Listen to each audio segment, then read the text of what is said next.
નમસ્કાર વિદ્યાર્થી મિત્રો, ધોરણ 9 વિષય સામાજિક વિજ્ઞાન, પ્રકરણ 6 ઈસવીસન 1945 પછીનું વિશ્વ.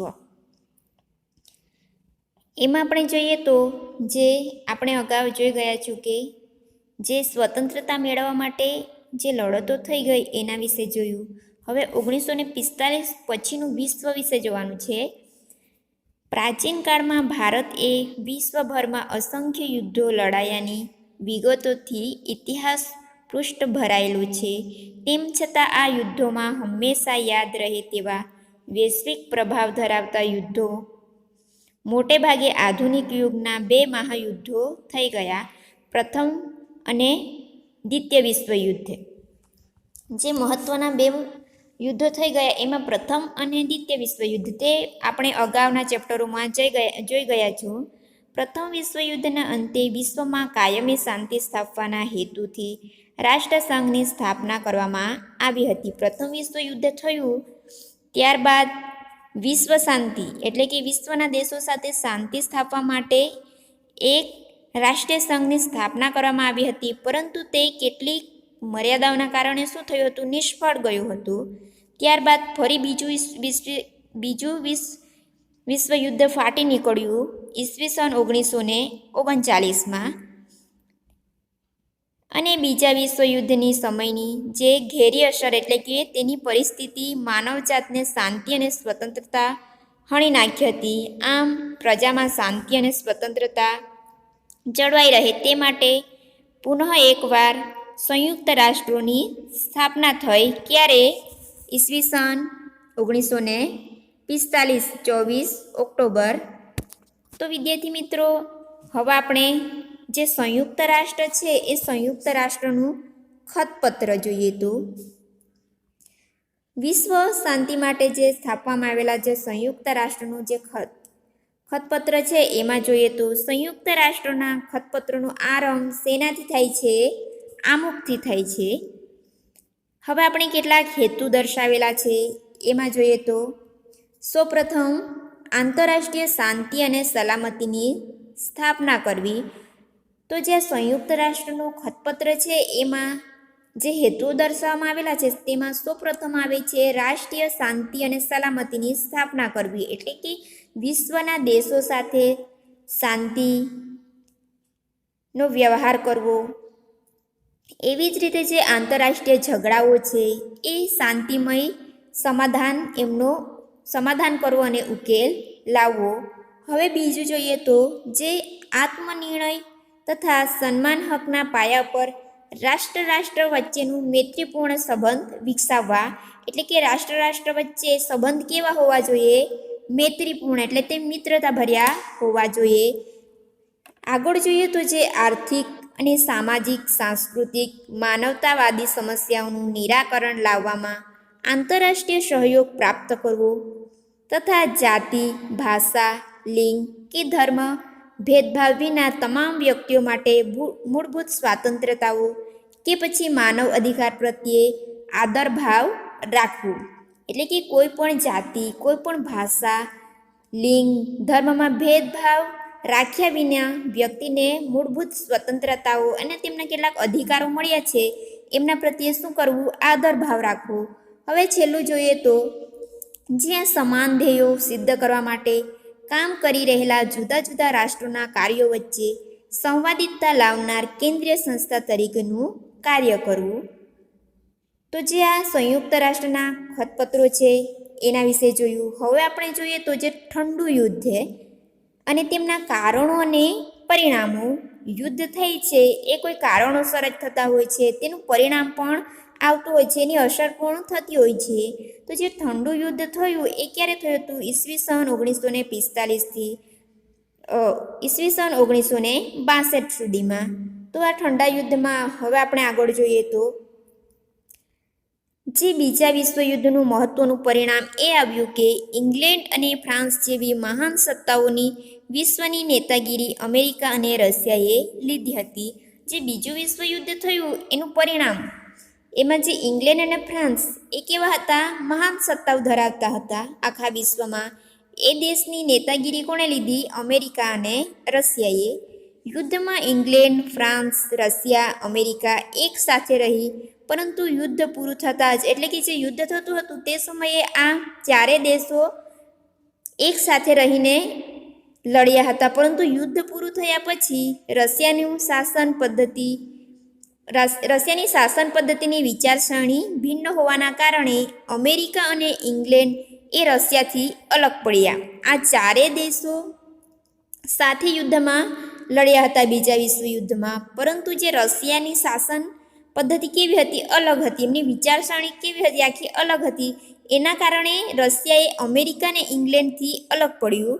યુદ્ધ પછીના સમયમાં આ બંને મહાસત્તાઓ વિશ્વ રાજકારણમાં કેન્દ્ર સ્થાને રહી. બંનેએ વિશ્વમાં પોતાનું વર્ચસ્વ વધારવા સક્રિય પ્રયાસ કર્યો. આ ગાળા દરમિયાન વિશ્વના બે સત્તા જૂથો અને લશ્કરી જૂથોમાં વહેંચાઈ ગયું હતું. જે વિશ્વ છે એ બે સત્તા જૂથોમાં વહેંચાયું હતું, લશ્કરી જૂથોમાં પણ વહેંચાયું હતું. આમ સત્તાનું બે ધ્રુવો એટલે કે અમેરિકા અને રશિયામાં કેન્દ્રીયકરણ થયું. એટલે આ સમયગાળાને દ્વિધ્રુવીય વિશ્વ વ્યવસ્થા ગાળા તરીકે પણ ઓળખવામાં આવે છે. વિશ્વયુદ્ધ પછી આ બે મહાસત્તાઓ વચ્ચેના સંબંધો સુમેળભર્યા ન રહ્યા. એટલે કે અમેરિકા અને રશિયા વચ્ચેના જે સંબંધો હતા એ કેવા બગડ્યા. બંને જૂથો વચ્ચે અસંતોષનું વાતાવરણ સર્જાયું. સત્તા માટે ખેંચતાણ, અત્યંત તંગ પરિસ્થિતિનું નિર્માણ થવાના કારણે આ તબક્કાને ઠંડા યુદ્ધના તબક્કા તરીકે પણ ઓળખવામાં આવે છે. આમ જે આ અમેરિકા અને રશિયા વચ્ચેના જે સંબંધો કેવા થયા? બગડ્યા. તેમના વચ્ચેની જે વિચારસરણી હતી એ અલગ હતી. આમ જે સત્તાઓ માટે ખેંચતાણ થવા લાગી, પરિસ્થિતિનું નિર્માણ થયું, એના કારણે ઠંડા યુદ્ધ શરૂ થયું.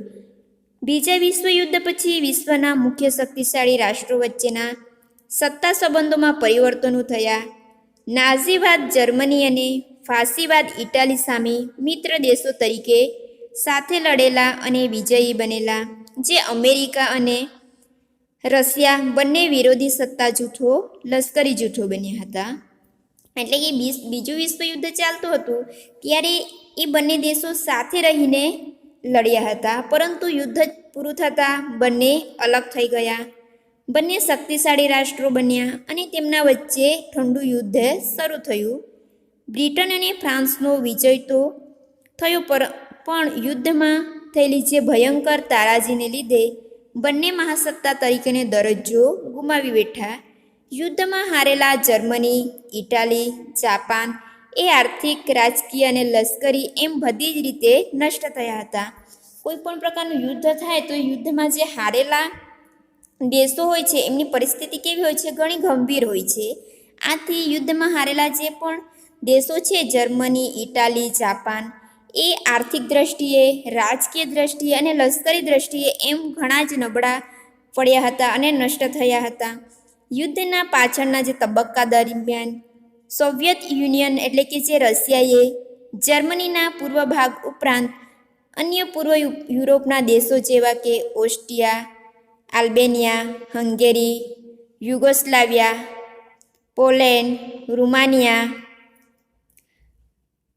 બાલ્ટિક જેવા જે રાજ્યો છે એ રાજ્યો પર પોતાની લશ્કરી કબજો મેળવ્યો.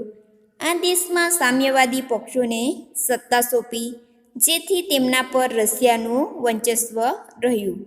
આ ગાળા દરમિયાન રશિયાએ અણુખતરો ઈસવીસન 1949માં કરી એકમાત્ર અણુબોમ્બ ધરાવતી અમેરિકાની પ્રભુત્વવાળી સત્તાને પડકારી હતી. તે સમયે જે રશિયાએ અણુખતરો એટલે કે જે અણુ બોમ્બ ઈસવીસન 1950માં બનાવ્યો, પશ્ચિમી યુરોપના જે દેશોને બ્રિટિશ અમેરિકી દળોએ મુક્ત કર્યા હતા, ત્યાં ધીરે ધીરે લોકશાહી શાસન પ્રથા સ્થપાઈ હતી. તો આપણે જે ઠંડુ યુદ્ધ છે એ ઠંડા યુદ્ધ વિશે જોયું. હવે આપણે જોઈએ તો લશ્કરી જૂથોમાં વહેંચાયેલું વિશ્વ, જે આપણે આગળ જોઈ ગયા છું. એમાં જોઈએ તો બીજા વિશ્વયુદ્ધ પછી યુરોપ અને વિશ્વના દેશો એક યા બીજા સત્તા જૂથો સાથે જોડાતા બે દિશામાં ધ્રુવીકરણની પ્રક્રિયા ઉદ્ભવી. અને વેગવાન બની બંને સત્તા જૂથો વચ્ચે અવિશ્વાસનું વાતાવરણ સર્જાયું. આથી કેટલાક લશ્કરી જૂથો રચાયા હતા. સોવિયત સંઘ અને સામ્યવાદીથી બચવા અમેરિકાની પ્રેરણાથી જે ઉત્તર એટલાન્ટિક મહાસાગરના કિનારે આવેલા જે નાટો એટલે કે જે સંસ્થા છે એ સંસ્થાના જે સંગઠન એટલે કે નાટો એ રચાયેલું એપ્રિલ 1949માં દક્ષિણ અને પૂર્વ એશિયાના દેશોના રક્ષણ માટે બીજા લશ્કરી જૂથની રચના કરવામાં આવી. આ જૂથ સિયાટો તરીકે ઓળખાય છે. આમ આ સૈનિક સંગઠનની સામે રશિયાએ વોર્સો કરાર નામના જે સૈનિક સંગઠનની રચના કરી. આ સંગઠનના આલ્બેનિયા, બલ્ગેરિયા અને પૂર્વ જર્મનીની હંગેરી, પોલેન્ડ, રૂમાનિયા, રશિયા સભ્યો હતા. અને મધ્ય પૂર્વના દેશોમાં ઇંગ્લેન્ડની પ્રેરણાથી જે સેન્ટો એટલે કે બગદાદા કરાર નામે એક જૂથની રચના કરાઈ. પરંતુ ઈરાકમાં ક્રાંતિ થતાં તે જૂથથી અલગ થયું. પાછળથી આ જૂથની નેતાગીરી અમેરિકાએ લીધી હતી. જેમાં અલગ અલગ લશ્કરી જૂથોમાં વહેંચાયેલું વિશ્વ એના વિશે જોયું. હવે આપણે આગળ જોઈએ તો જે શસ્ત્રીકરણ, નિશસ્ત્રીકરણ, પરમાણુ શસ્ત્રોનું સર્જન અને તેનો ઉપયોગ. એમાં જોઈએ તો જે ઠંડા યુદ્ધ દરમિયાન સમગ્ર વિશ્વ પર પ્રભુત્વ જમાવવા માટે બંને મહાસત્તાઓ વચ્ચે ઉગ્ર સ્પર્ધાઓ થઈ હતી. એમાં જે બે મહાસત્તાઓ અમેરિકા અને રશિયા શસ્ત્ર સ્પર્ધા તથા શસ્ત્રોના ઉત્પાદન વધવાની હરીફાઈ થઈ. અમેરિકાએ હિરોશીમા, નાગાસાકી ઉપર અણુબોમ્બ ફેંકી પોતાની સર્વોપરિતા સિદ્ધ કરી હતી. ક્યારે કરી હતી? 1945માં અમેરિકાએ હિરોશી અને નાગાસાકી ઉપર અણુબોમ્બ ફેંકીને. પછી 4 વર્ષના સોવિયત યુનિયન રશિયાએ અણુખતરો કરી પોતાની સર્વોપરિતા સિદ્ધ કરી. અમેરિકાની દક્ષિણ પશ્ચિમે આવેલા જે સામ્યવાદી શાસન પ્રથા ધરાવતા ક્યુબાની નાકાબંધી અમેરિકાએ ઈસવીસન 1961-62 દરમિયાન જાહેર કરી.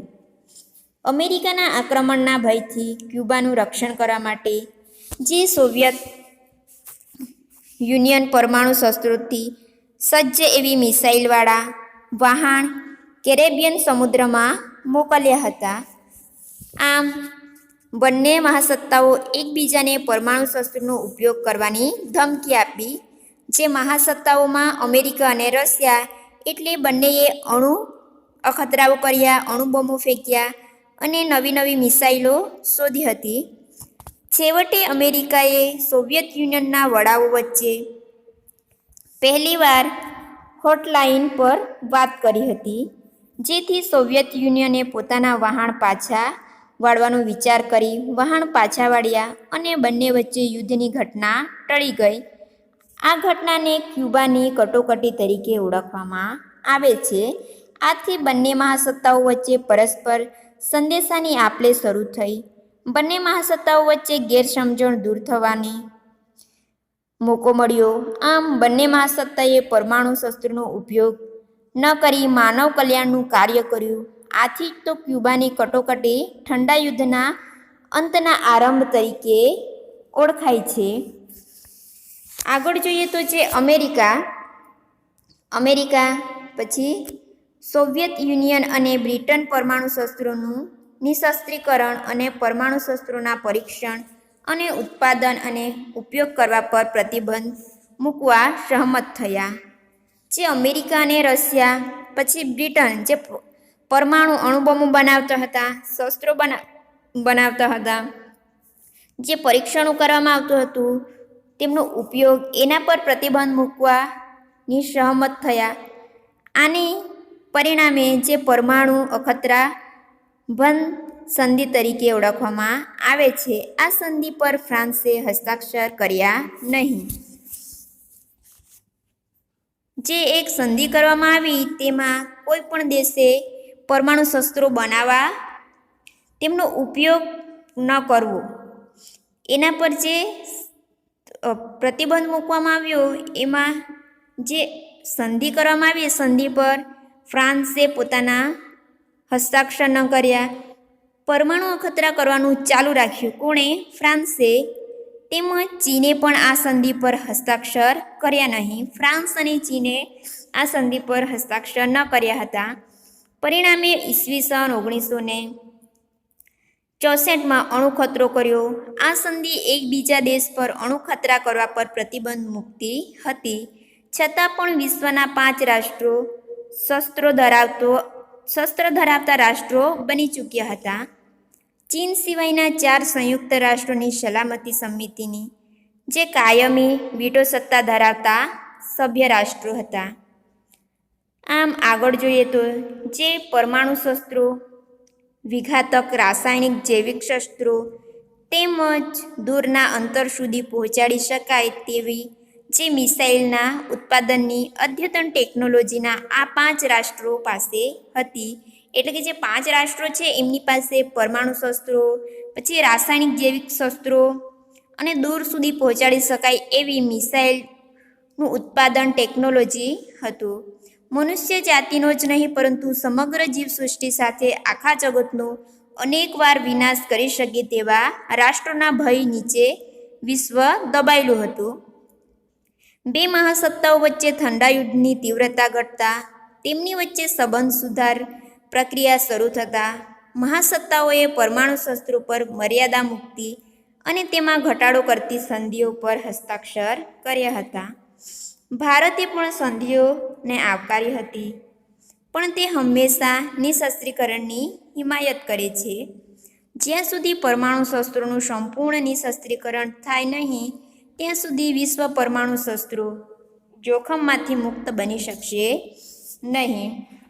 તો આપણે જે શસ્ત્રીકરણ છે, નિશસ્ત્રીકરણ, પરમાણુનું સર્જન અને તેનો ઉપયોગ એના વિશે જોયું. હવે આપણે જોઈએ તો એશિયા, આપણો ભારત દેશ કયા ખંડમાં આવેલો છે? એશિયા. તો એશિયામાં જે સ્વતંત્ર રાષ્ટ્રોનો ઉદય, એશિયામાં સ્વતંત્ર રાષ્ટ્રોનો ઉદય કેવી રીતે થયું હતું એના વિશે અભ્યાસ કરીએ તો બીજા વિશ્વયુદ્ધ દરમિયાન જ એશિયાના પરાધીન દેશોમાં સ્વાતંત્ર્યની ચળવળો શરૂ થઈ ચૂકી હતી.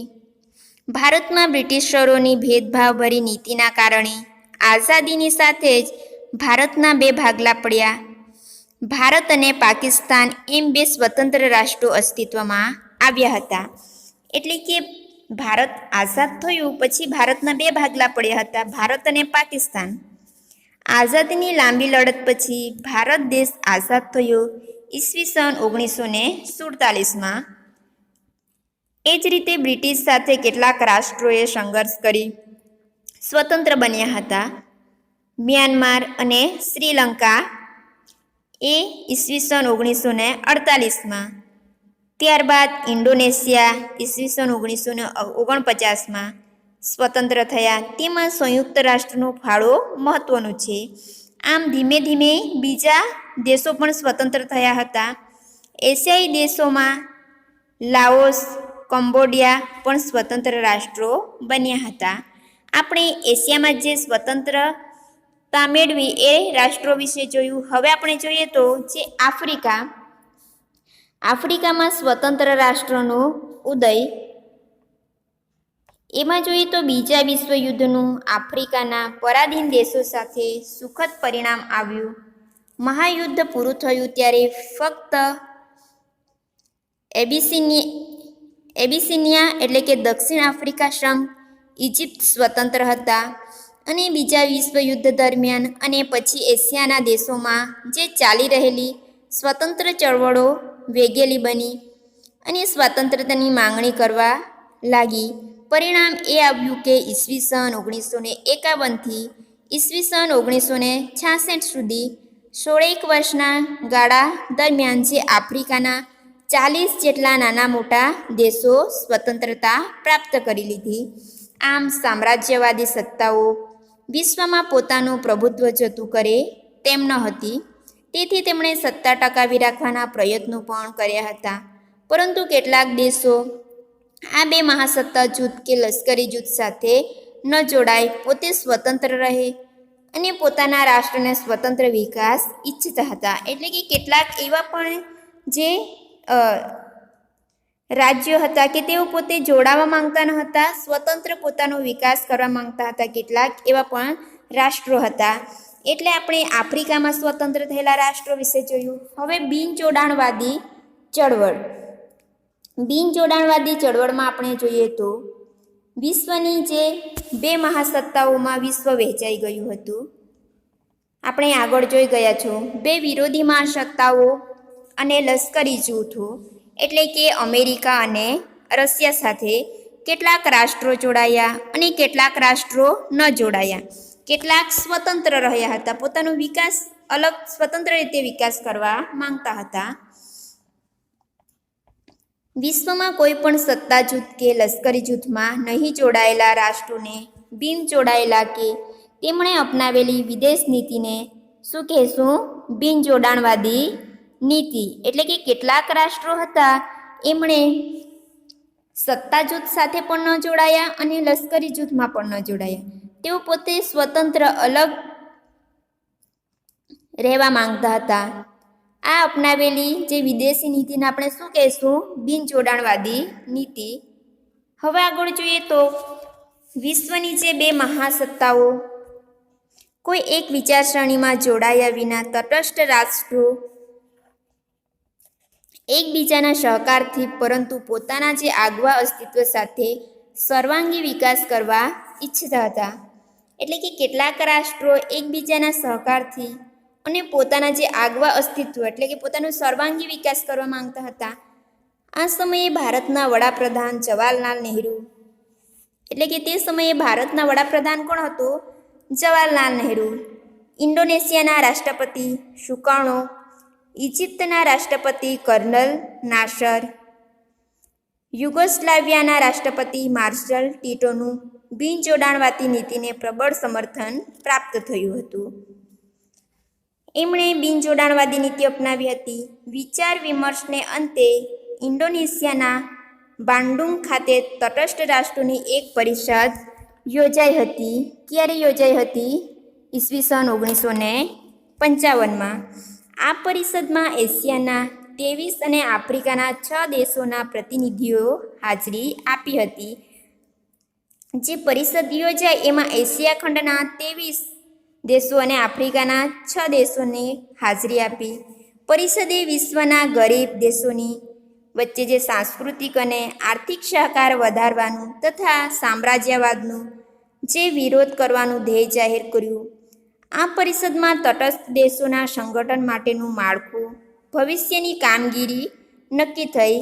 ઈસવીસન 1961માં બેલગ્રેડ ખાતે યોજાયેલ જે પરિષદમાં વિધિસર રીતે બિનજોડાણવાદી આંદોલન સંસ્થાની સ્થાપના થઈ હતી. આમ જે પરિષદ યોજાઈ 1961માં એમાં બિનજોડાણવાદી આંદોલનની સંસ્થાની સ્થાપના થઈ. એમાં પ્રથમ વડાપ્રધાન પંડિત જવાહરલાલ નહેરુએ નેતૃત્વ હેઠળ ભારતે બિનજોડાણવાદીની જે વિદેશી નીતિ અપનાવી હતી. બિનજોડાણવાદી ચળવળને મૂલ્યવાન નેતૃત્વ પૂરું પાડ્યું. નહેરુ માનતા હતા કે કોઈ પણ સત્તા જૂથ કે લશ્કરી જૂથમાં જોડાવાના બદલે તટસ્થ રહેવાથી રાષ્ટ્રીય હિતોનું વધારે સારી રીતે રક્ષણ થઈ શકશે. એટલે કે તે સમયે વડાપ્રધાન કોણ હતા? પંડિત જવાહરલાલ નહેરુ હતા.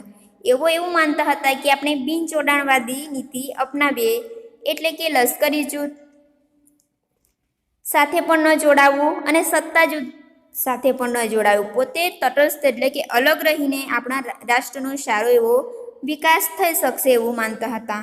આમ ભારતની એક માન્યતા રહી છે કે વિશ્વના બે હરીફાઈ સત્તાઓ અને જૂથોની લશ્કરી જોડાણમાં જે વિભાજન વિશ્વ શાંતિ માટે ખતરારૂપ અને આંતરરાષ્ટ્રીય સહકાર માટે હાનિકારક છે. આગળ જોઈએ તો આજે વિશ્વના સૌથી વધુ દેશો બિનજોડાણવાદી જૂથના સભ્યો છે. એમાં જોઈએ તો કુઆલાલંપુર ખાતે જે 13મું શિખર સંમેલન યોજાયું હતું. ક્યારે યોજાયું હતું? 2003માં. એમાં છેલ્લા 4 દાયકામાં વિશ્વ સ્તરે અનેક ઘટનાઓ બની. સોવિયત સંઘનું વિઘટન થતાં રશિયાનું વર્ચસ્વ ઘટ્યું. અમેરિકા એકમાત્ર મહાસત્તા તરીકે મજબૂત બની રહ્યું. અલબત્ત વિશ્વના દેશોની જે સામ્રાજ્યવાદી નીતિ ઓસરતી ગઈ છે. આ સંજોગોમાં બિનજોડાણવાદી જૂથનો પ્રભાવ વધતો રહ્યો છે. આમ તટસ્થ રાષ્ટ્રો બિનજોડાણવાદનો નવો અભિગમ અપનાવી વિશ્વના રાજકારણમાં યોગ્ય પ્રદાન આપવા સફળ રહ્યા.